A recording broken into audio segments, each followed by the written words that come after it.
Hey guys, it's Reynad, and this is one of the very cool new meta decks that we kind of came up with in the course of preparing for the BlizzCon qualifiers. The inspiration for this and a lot of the decks that ended up trying was Priest, actually. The Priest Zombie Chow Undertaker deck.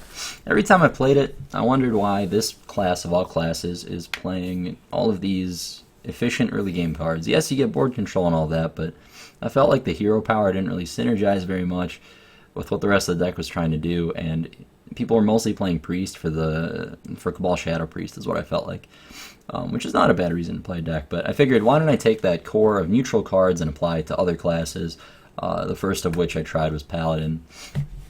So much like Priest, you try to beat Paladin, or you try to beat Hunter, just like the Priest deck tries to do. You try to beat Hunter with Paladin with this particular deck by getting early game board control and making their Haunted Creepers, Web Spinners, that kind of stuff just not very effective. So we have that Undertaker Zombie Chow curve. I wanted another Death Rattle 2-drop, which is what Mad Scientist is here for, with just the 2 traps. It's the bare minimum for Scientist.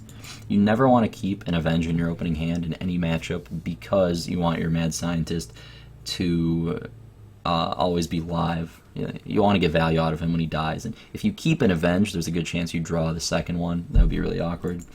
The one equality, completely useless against Hunter, but in other matchups it's just a really powerful effect to have, alongside the Consecration, stuff like that.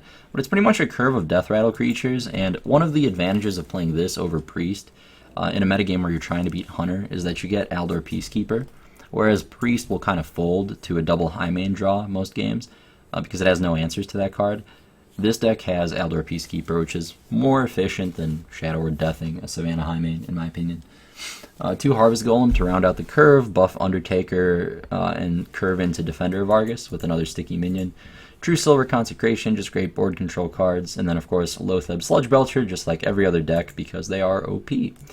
I got the Cairn Sylvanas for kind of the more late game games, against other mid-range decks, control. Sylvanas and Cairn very strong against decks like Priest, some slower Druid decks, that kind of thing. 1 lay on hand, so you had a bit of healing in the games where you're in danger of getting burned out. Good in those long games against control as well for the card advantage. And of course Tyrion, just a fantastic Paladin card, one of the more efficient late game finishers in the game. He also happens to buff Undertaker, which is kind of funny, but very relevant because in the long games, sometimes you'll play like a turn 9 Undertaker Tyrion. Tyrion protects Undertaker, and if this guy lives for a turn in this deck, you can get him up to like Yeti size easily, like in a heartbeat. I've had games where this guy's an 8-9, and a lot of times he'll be between 4 and 5 power. So ridiculously efficient card.